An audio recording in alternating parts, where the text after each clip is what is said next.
Ladies and gentlemen, please welcome Mr. Mohamed Sidibay.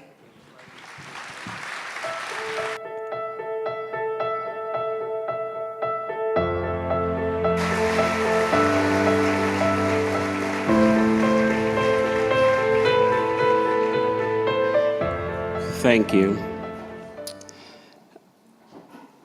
It's an honor to be here.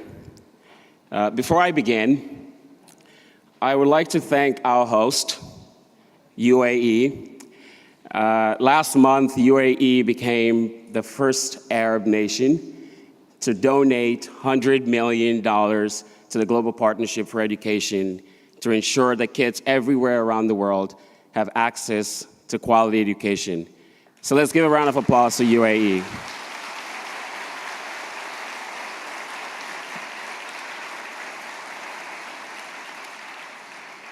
I would also like to apologize for my voice. I'm going to attempt to recite something, and I have an awful voice, so apologies in advance. Who is fighting to save Sierra Leone? They said, as they blindfolded my eyes and made me shoot in the distance. RUF is fighting to save Sierra Leone. When the blindfolds were removed, I saw the holes our bullets had pierced and the bodies that lay there lifeless. RUF is fighting to save our people. We were killing them and made to believe we were saving them. RUF is fighting to save our country while being forced to burn our country down, house by house, village by village, city by city. RUF is fighting to save Sierra Leone. We were killing our country and our people. Go and tell the president, Sierra Leone is my home. I no longer had a home, for I had set it ablaze. Go and tell my parents, they may see me no more, for the real me died when I was only 5. When fighting on the battlefield, I'm fighting forever. If forever meant dying on the battlefield before I was old enough to tie my shoelaces. And so it goes. At age 5, the Revolutionary United Fronts came to my village and played God on the lives of those I loved. From then on, I knew that my life would be changed forever. I didn't know how or in what direction, but I knew one thing for sure. The people that took me from my home were not good people. Their faces were as pale as sheets of paper, lips dry, cracked and barren, eyes bloodshot, their voices raspy, and no matter how hard they tried to smile, they couldn't. What made him smile was what made him human, and what made him human was long gone. The smile on my face had disappeared. My innocence had been lost. My toys had been replaced with an AK-47, and the sudden change in my life was too quick to be true.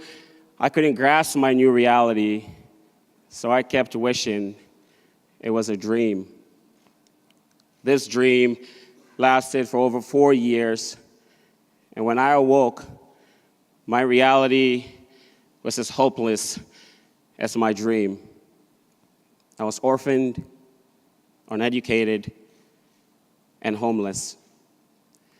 In 2001, I was a 9-year-old boy angry at a world that had stolen my childhood away from me, destroyed my country, and prevented me from going to school. When war ends, the scars left behind often last a lifetime. However, I was given a chance to go to school. My educational journey began with UNICEF. UNICEF brought in school supplies at a local primary school in exchange for being admitted.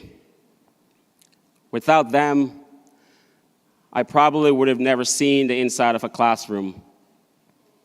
But it wasn't just UNICEF. It was also the International Education and Resources Center, IERN. This center connected students from Sierra Leone to students in the global north.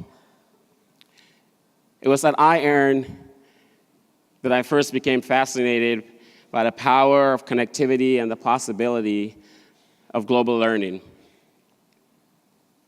IERN taught me the importance of education.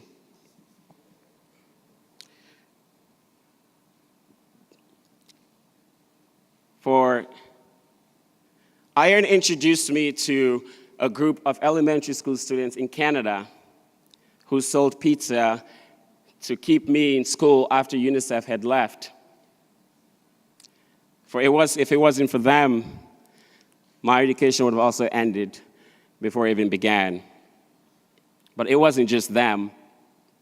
You see, when I learned how to read and write, I felt powerful, because there's nothing more powerful than understanding the power of education. But more importantly, the help that I received from the first responders made me realize the importance of education. For I was taught to think with a pen in my hand instead of a rifle. That's the power of education.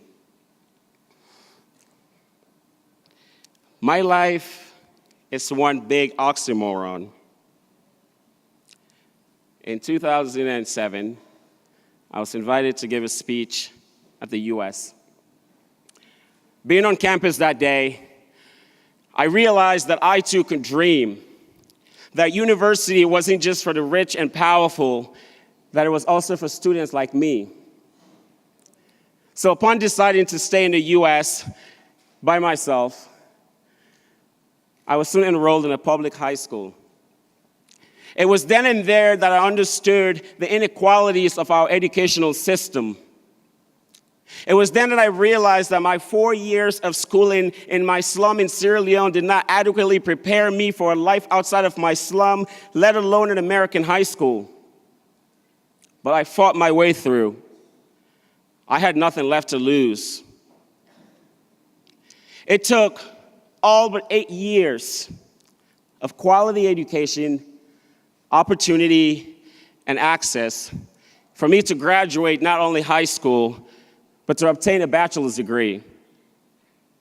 Moreover, 5 months from today, I will begin my first year of law school.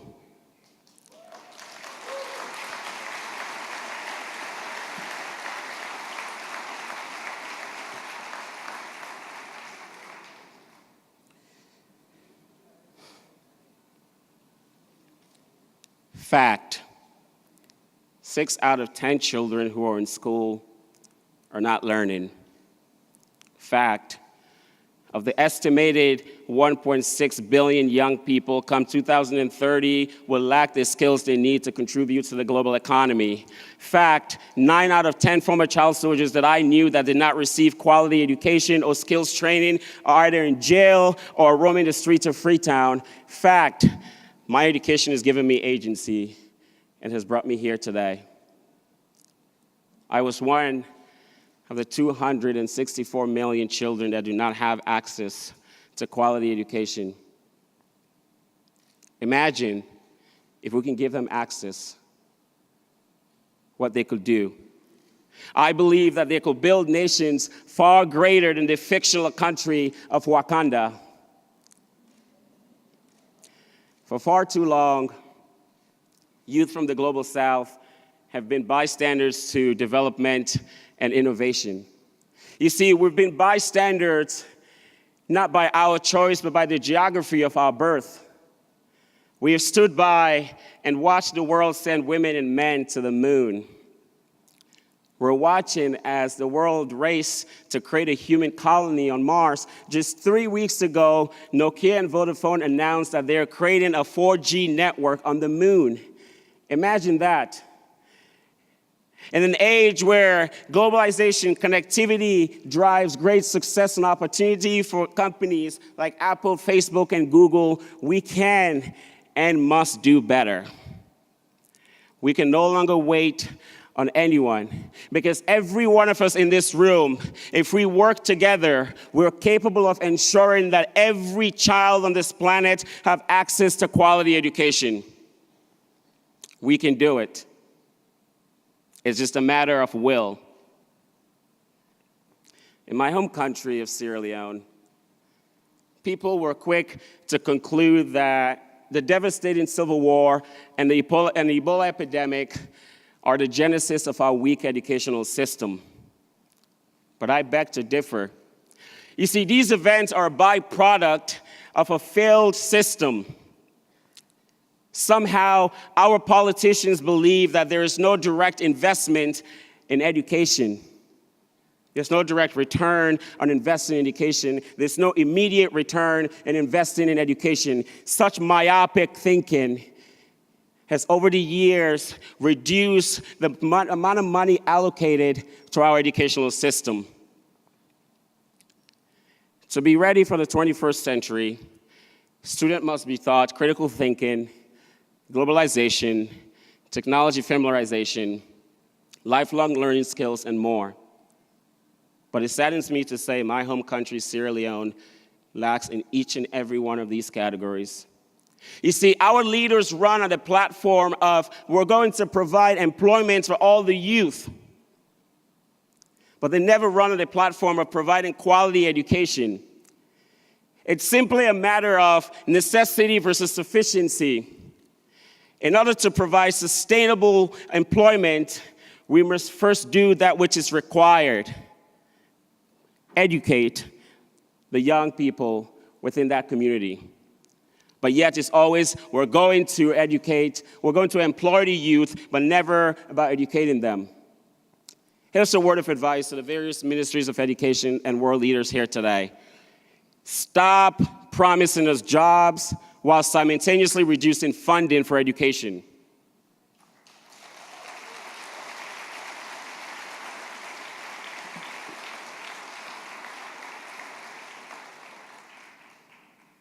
At the GPE conference last month, I saw what we could achieve when world leaders, the political capital, the business sector, and young people come together with the will to act. That we have the power to change our generation. That we have been provided with an opportunity, we have been provided with a gift, and that gift is we know exactly what we need to do to ensure that no kid is left behind, because I promise you every day that we deny a girl or a boy from Nigeria to DRC, from Syria to Yemen, from Myanmar to India, from Guatemala to Haiti, access to quality education, come 2030, we are going to live in a very unstable world.